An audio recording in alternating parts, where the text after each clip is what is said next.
I found myself being a Kirtan singer because I was hired by an ashram to go to India and make some videos for them. And I got that job because I appeared in somebody's meditation, which is maybe the weirdest job interview ever. I got a call from somebody saying, "Hi, do you remember me?" It was somebody I had helped get a job for. And she said, "You know, I was with a particular guru in India and they needed to hire somebody to come and make some videos for them." And they asked her if they knew anybody in Hollywood who should come, and she sat to meditate, and that person was me. So that seemed preposterous and ridiculous to me, but at the same time, strangely compelling. So I ended up in India for what turned out to be a year and a half editing videos. And mostly what they gave me to do were talks by different teachers, and I was asked to condense those down into short versions for people who were beginners to yoga, which I was. So I was kind of the perfect person to digest that, and I found at the end of a year and a half I'd fully taken in a lot of information about the ideas and traditions of yoga, and was able to, you know, speak back about them in a knowledgeable way. As I began to get involved in the music of chanting, the first experience that I had is that aside from editing films for the ashram, I was teaching school in the village school that they operated, and there was an old harmonium there, and so I had a lot of free time to play around with it, and the children that I was teaching knew a lot of chants, so we would sing every day in school, and basically a bunch of 9-year-olds taught me Kirtan, which was kind of an unorthodox way of dealing with it, but a very joyful one. As word got around in the ashram that I could sing and play, they started to invite me formally to be involved in the chants, and that's when the trouble started. It's a principle of Eastern music that seems in opposition to Western music, that in Eastern music the idea is to get rid of yourself. In Western music the idea is to express yourself, and our ecstatic traditions here honor, you know, the soloist, the individual, the harmony singer in the choir, etc. And in Indian music, and particularly in Kirtan, you're asked to completely give up, you know, me, mine, and any need of individual expression. The idea is to join your voice into a much bigger oneness, and so to express the intention of the divine, or what is a unifying force for us. To do that is liberating, but it's also very excruciating when you first are involved in it, because you have all these Western impulses of things that you want to do and ways that you want to express yourself. I, for example, kept breaking into harmony, and they kept being offended by that, you know? And because Indian musical tradition doesn't have a concept of harmony. The idea is that everybody merges in and out of this one. Whereas I used to sing in gospel choirs, and so to break into harmony, it seems perfectly spiritual. So we had to deal with a certain tension. And I kept encountering what I would call the church lady, who I think is a universal fact of like all spiritual organizations. This is a person who is somehow charged with, given some authority, although precious little actual knowledge.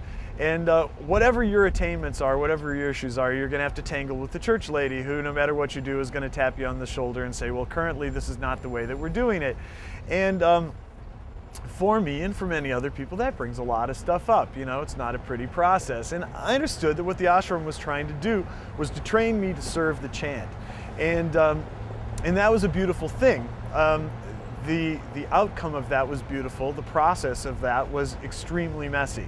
A lot of things came up, and there was one point in time when I think I was just a volcano of rage about every restriction that I was put in. A lot of the time when I was living in India, part of what I was wrestling with is I had a lot of ideas about how I wanted to advance the art of Kirtan.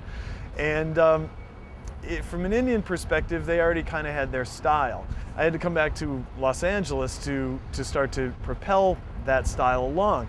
I've always had friends who were professional musicians who were standing outside of the yoga world, and it felt very natural at the beginning to just invite them into my process.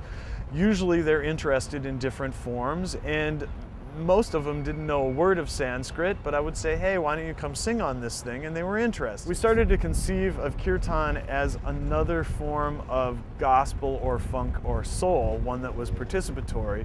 And so to have singers that already had that feeling involved also advanced the narrative. I used to apologize to people thinking this was really simple, you know, to my professional musician friends going, oh, you know, it's just Kirtan, you know. But the thing is, when you start to look under it, it's a very elastic and very challenging musical form. Particularly the way that I practice it, the chant speeds up over time. And which means that every time it comes around, the musicians are challenged to arrange the piece a little bit differently to propel the musical interest along. And drummers, for example, in the West are trained to hold, to lock into a groove and hold it. Yet in Kirtan, the whole idea is to move the groove and to keep changing it.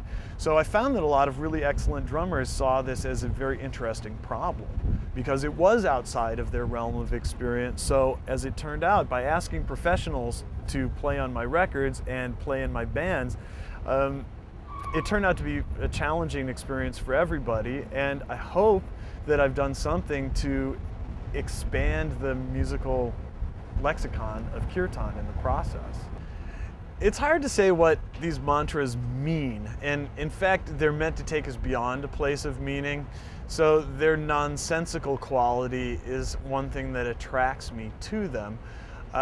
There are things that can't be conveyed perfectly by words, and there's also, it's interesting to see what people get from it. I can understand why not to print the lyrics. If you're singing with a certain amount of freedom, what those actual words are can be blurred anyway, and what shows up in people's minds is possibly more interesting. My first record, Brink, has a number of things on it that are wordless, and they're not so much an invented language as just a spontaneous outpouring.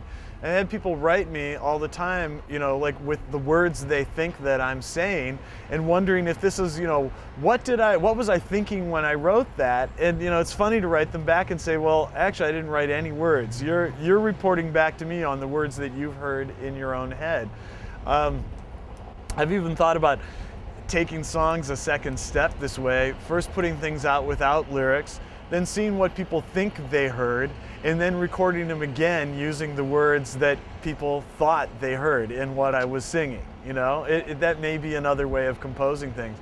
But I realized at first, you know, that some people would be offended that people weren't singing the mantras absolutely correctly, but yet this person heard "Gonna Party On" and had an awesome experience from it. What am I supposed to say to that? How am I supposed to touch that? You know, you can't say that's wrong because this person was having a great experience. You know, he was singing "Gonna Party On" and that took him someplace. Somebody else would be singing "Ganapati Om" and that would take them somewhere else too. I realize some people are probably thinking that I should be, you know, my God, he's not terribly devotional about this, you know? To which I guess I would respond, you know, from a Buddhist standpoint, if you meet the Buddha on the road, you know, kill him. The point here, from a yogic standpoint, is to keep turning everything over, never to accept orthodoxy, and but to see what happens in your experience. I can't say what any particular pose in asana means, but I can find it meaningful. The process of being in it. It doesn't matter what these chants means. What matters is how you give yourself to it and the experience that you derive from it. My work as a singer is to invite and excite and propose and propel a little bit, but ultimately to surrender to this organism that I've created. You know, I start with a band of musicians that are accompanying me, but I end up with a room full of people that are singing with me until there's no more audience left and we're all just in the band. I find that night after night to be an exciting thing because there's nothing I can ever take for granted about it. I mean, every night it's a new painting.